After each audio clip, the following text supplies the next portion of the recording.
Hey, welcome back. I'm Nicole Romanoff. In today's video, I'm going to share what my workflow is for recording images to my camera using an SD card and then ingesting them into Capture One.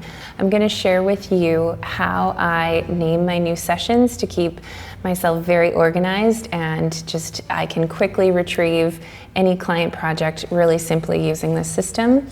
And then I'm going to share how I cull my images using Capture One, and finally how I export them for my client. So if you're new here, make sure to subscribe for weekly content and give this video a like, and also don't be afraid to comment. I'm happy to answer any questions that come in and let me know what you think. All right, let's get into it.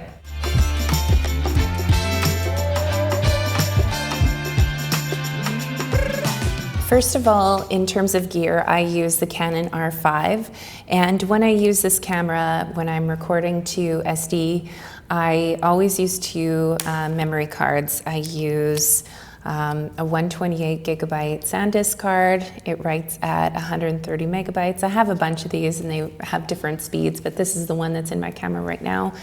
And then I also record, I just keep this in my camera just as a security to make sure that I don't lose any projects.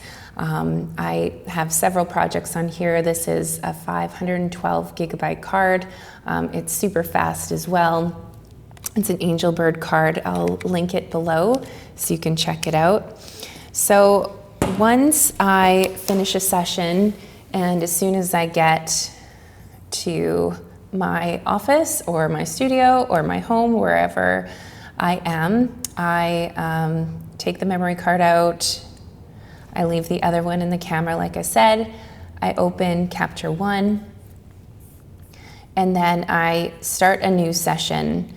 So under the name, I like to start with the date because I organize it by the date.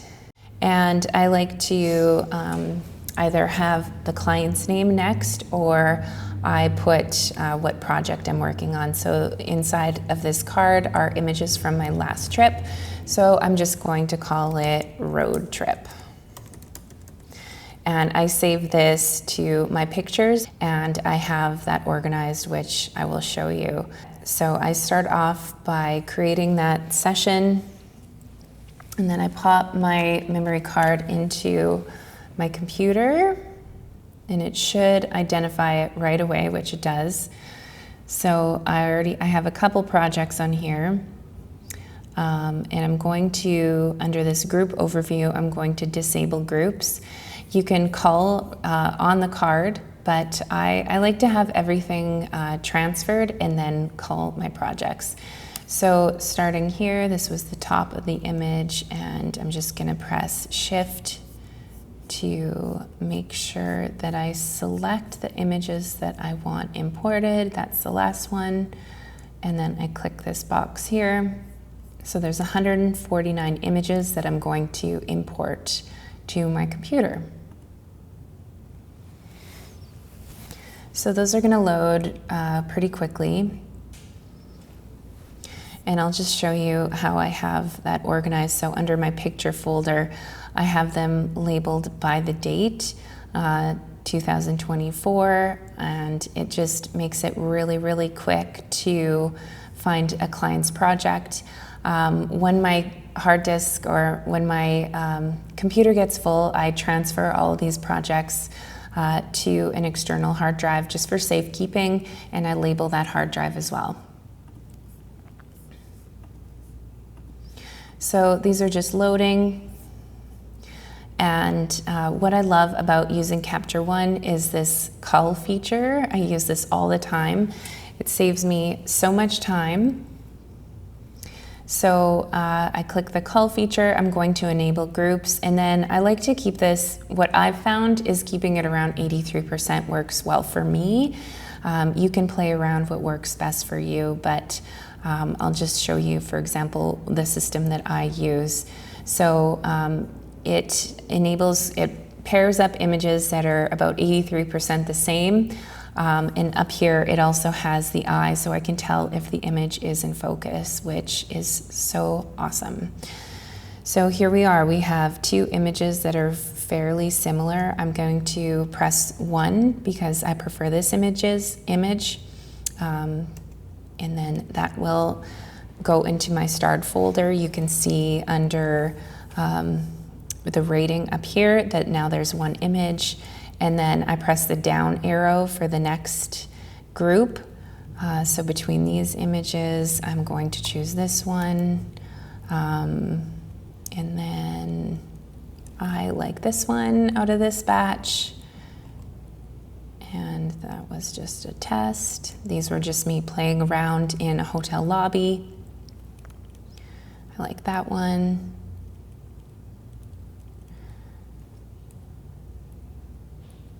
And then there's a few of these. So just going through, and let's go with that one. Okay. So yeah, there are a few in there that I like. So I'm just gonna press done, and then I go up to library, and under the 1 star, I have 10 images.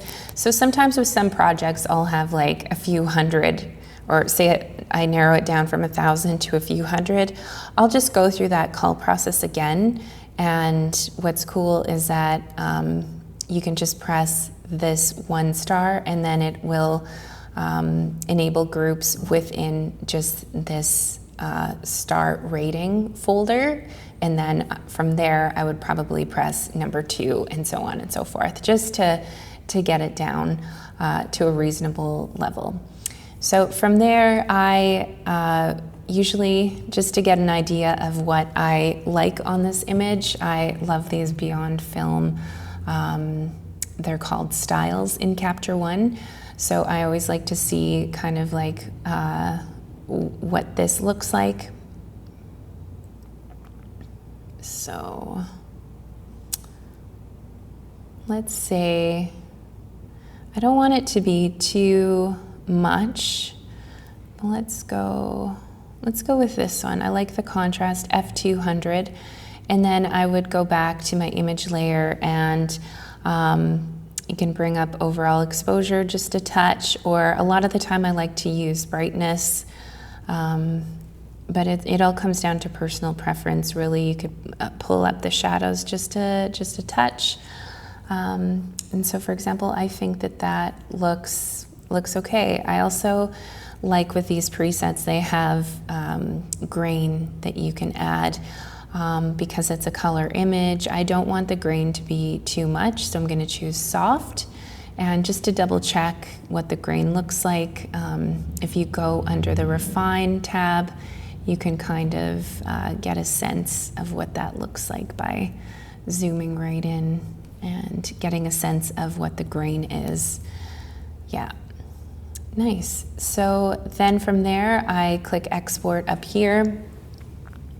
And for a client project, I always choose JPEG, full size, highest quality.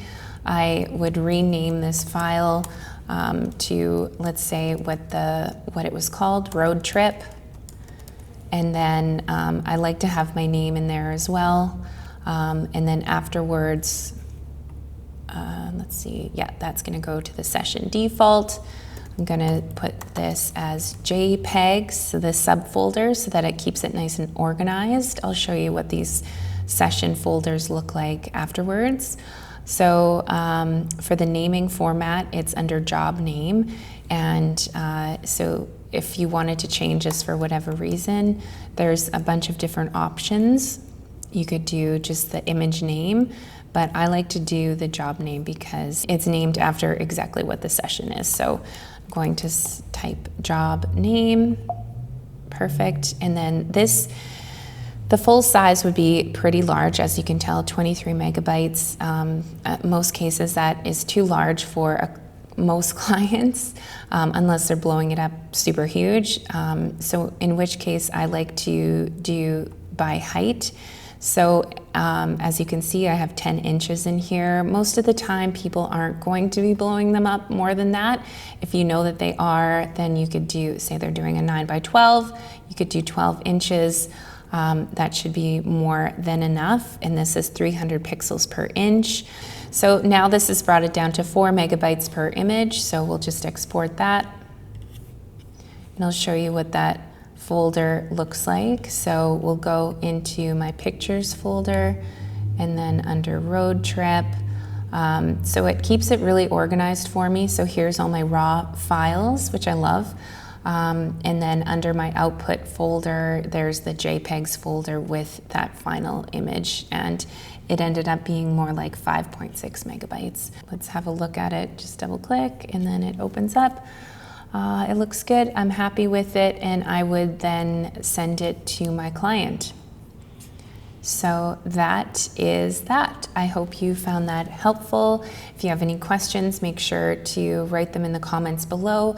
And if you liked this content, make sure to give it a thumbs up and subscribe for more tips, tutorials, and inspiration. So I'll see you next Friday. Thanks so much for tuning in. Bye for now.